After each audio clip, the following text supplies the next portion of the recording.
Hello aspirants, welcome to e-Vivekaam. Today, in this video, we will analyze 2024 CSC Prelims questions and learn how to approach the question and how to solve it in an easy way. So, let's get started. Here, the question says, according to the Environmental Protection Agency, which one of the following is the largest source of sulfur dioxide emissions? Option A, locomotives using fossil fuels. Option B, ships using fossil fuels. Option C, extraction of metals from ore.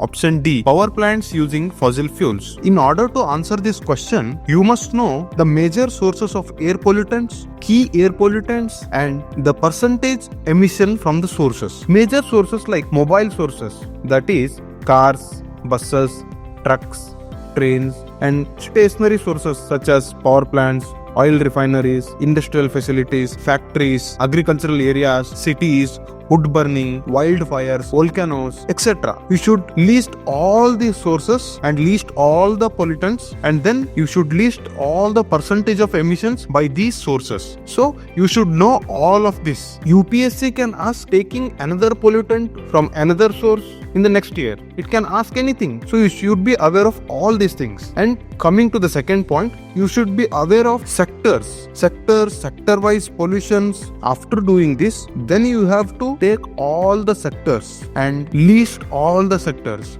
list all the pollutants, then list the percentage emission of that pollutants from the particular sector. Then as you can see in the option that they have given locomotives, ships. In the next year they can also ask cars, bikes, aeroplanes, and again in the cars and bikes, BS3, BS4 engine and BS6 engine and their impact on the pollutants. You have to list all these things and list all the pollutants and percentage of emission from the BS4 engine, BS3 engine. You should know all these things thoroughly to answer this question. Are you getting the seriousness of the UPSC now? Are you getting how to study now? Hold on.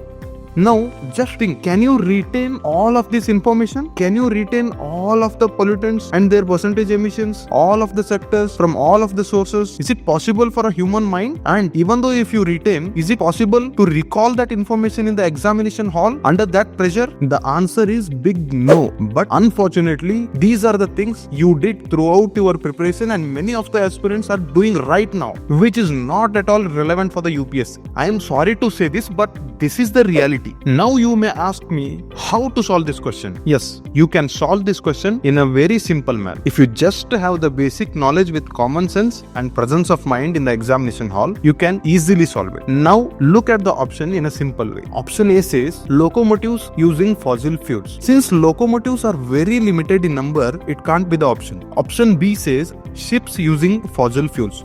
Ships do contribute to pollution, but their scale is smaller than stationary power plants. It is very small scale. So the option B got eliminated. Coming to the option C, extraction of metals from ores. While extraction also generates the SO2, that is sulfur dioxide, but it's not as continuous as large as power plants. Coming to the option D, power plants using fossil fuels. We all know that power plants operate on a massive scale, constantly burning coal or oil, which is known to release large amount of sulfur dioxide. And fossil fuels are burnt most extensively in power plants because electricity is a necessity in a modern life. Even after burning so much of fossil fuels, we are unable to fulfill the electricity need of the population. So it is so basic. Now you can ask me how you got to know that the locomotives are very limited, ships do contribute in a very less scale, and even the extraction of metals is not contributing in a large scale. That is what your preparation should be. If you spend your time in understanding the things and keeping it in a logical way, using the common sense, it can only give you answer